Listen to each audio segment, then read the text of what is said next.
Hello friends, welcome to my channel. तो आज हम बात करेंगे सीबीडीटी कमेटी के बारे में। तो जो बच्चे मेरे चैनल पे नहीं आए तो उनको बता दूंगी, हम जो यूपीएससी के प्रीलिम्स के प्रीवियस ईयर क्वेश्चन हैं उनको हम करंट से रिलेट कर पढ़ रहे हैं। और सबसे पहले जो हम अपना इकोनॉमी पार्ट वो ख़त्म करेंगे। और संडे को हमने शुरू किया पॉलिटी क्लास। पॉलिटी क्लास हम धीरे धीरे जो है प्रीवियस ईयर क्वेश्चन वो करते जाएंगे, ठीक है। क्योंकि संडे को क्यों रखा, क्योंकि मैं आपका रिस्पॉन्स देखना चाहती हूँ। अगर आपका पॉलिटी पे रिस्पॉन्स आता है तो वो क्लास धीरे धीरे घट घट के डेली भी हो सकती है, ठीक है। वो आप पे डिपेंड करता है आप कितना शेयर करते हो, कितना लाइक करते हो, ठीक है। तो आज हम बात करेंगे सीबीडीटी के बारे में। सीबीडीटी कमेटी है क्या? देखिए करंट में क्या हुआ, अभी क्या है कि वेडनेसडे को क्या हुआ, जो हमारा जीएसटी है, जीएसटी रेट जो है वो कितना कर दिया गया है, 28%। कितना कर दिया है? 28% जो है वो रेट कर दिया है, ठीक है। तो सीबीडीटी कमेटी है क्या? तो CBDT committee central board direct tax. क्या है सीबीडीटी की full form? Central board direct tax. इस कमेटी के हेड कौन है? Income tax commissioner. कौन? Mister Sanjeev Verma. Income tax commissioner mister Sanjeev Verma. It is 4 members committee. कितने मेंबर की कमेटी है ये? 4 मेंबर्स की कमेटी है, ठीक है। आगे देखते हैं व्हाट इज सीबीडीटी। सीबीडीटी है क्या? It is a statutory authority. ये स्टैच्यूटरी अथॉरिटी है, यानी कि विधानिक निकाय है। It is a part of department of revenue in the ministry of finance. किसका पार्ट है ये? मिनिस्ट्री ऑफ फाइनेंस का जो है ये पार्ट है, एज ए डिपार्टमेंट है इसका। और क्या है इसके बारे में? The CBDT provide the inputs for policy. ये सीबीडीटी है जो प्रोवाइड करती है इनपुट्स किसके लिए? पॉलिसी के लिए, ठीक है।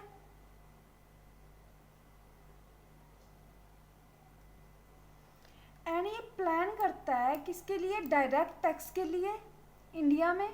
एंड ये रिस्पॉन्सिबल है किसके लिए? Administration of direct tax in India.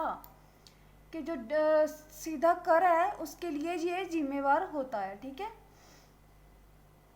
और क्या है इसकी पावर? क्या है सीबीडीटी की पावर है क्या? The CBDT provide the inputs for policy. मैंने ये लाइन फॉर दोबारा रिपीट हो रही है, as a power, CBDT power में, ठीक है ना।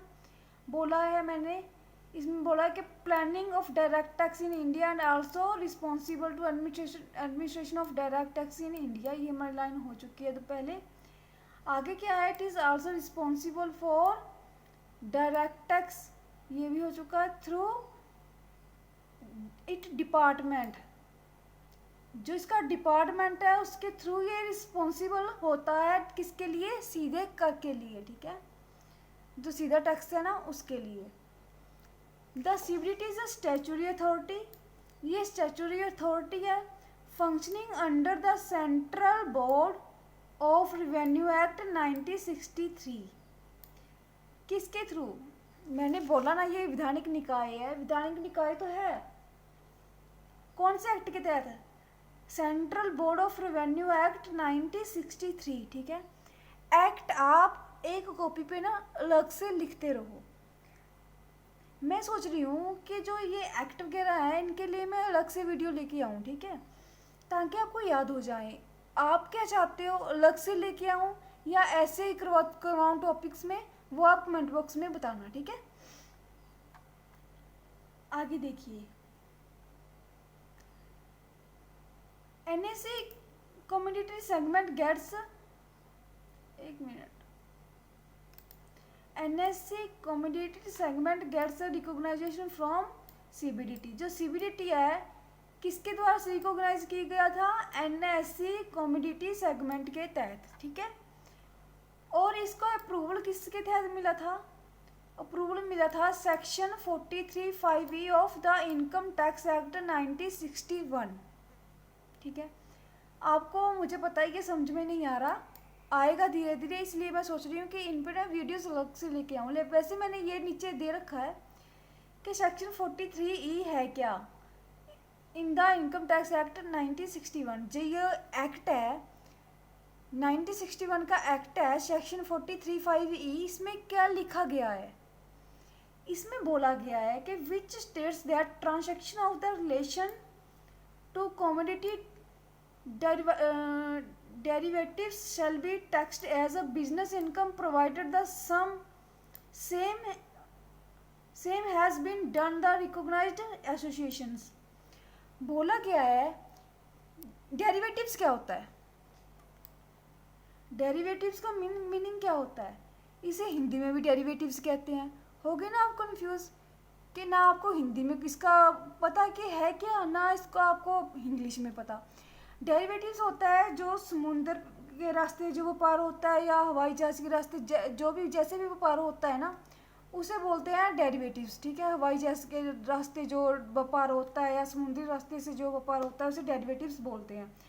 जो वस्तुएं आती हैं उन पे जो डायरेक्ट टैक्स लगता है वो इस जो ये एक्ट है, इस एक्ट में बोला गया है कि ये एसोसिएशन है, जो एनएससी की जो एसोसिएशन है, इसके तहत ये जो है मान्यता प्राप्त है कि इनकम टैक्स एक्ट 1961 के तहत जो ये टैक्स है ये लगेगा वस्तुओं पर। किन वस्तुओं पर?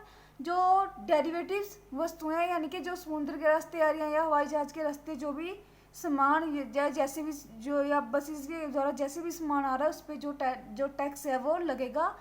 इस जो है ये इनकम टैक्स एक्ट 1961 है, इसके तहत लगेगा। ठीक है, तो ये थी हमारी छोटी सी वीडियो। आई होप आपको अच्छा लगा होगा।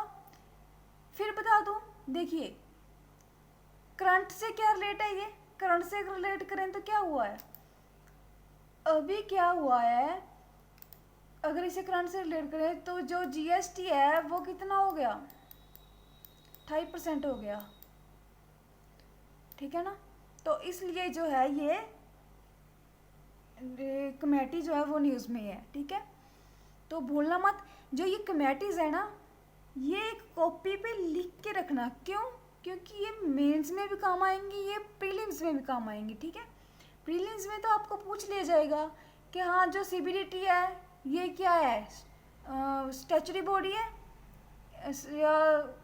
या नहीं है, तो ऑप्शंस ऐसे मिल जाएंगे। और क्या बोला जाएगा कि इस सेक्शन के ये इनकम टैक्स के अंडर क्या क्या आता है, या सेक्शन 43 किससे रिलेटेड है, ऐसे आपको एनएससी क्या है, ऐसे जो है प्रीलिम्स में आएंगे। मेंस में आपको ये पूरा जो है पूरी सीबीडीटी कमेटीज का जो फंक्शन है ये सारा आपको याद होना ज़रूरी है। ठीक है, अगर कोई क्वेश्चन बनता है तो आप ये सीबीडीटी कमेटीज लिख सकते हो कि हाँ इस कमेटी के थ्रू जो है इनकम टैक्स जो है लगता है। ठीक है, तो ये थी हमारी छोटी सी video. Thank you so much. Channel को लाइक करना ना भूलिएगा, आप चैनल को लाइक करना भूल जाते हो, प्लीज़ चैनल को लाइक कीजिए, यही मेरा मोटिवेशन है, यही मेरी गुरुदक्षिणा है। चैनल को लाइक करें, शेयर करें और सब्सक्राइब करें ताकि आपको मेरी वीडियोस जो है वो मिलती रहें। तो thank you so much, take care, bye bye.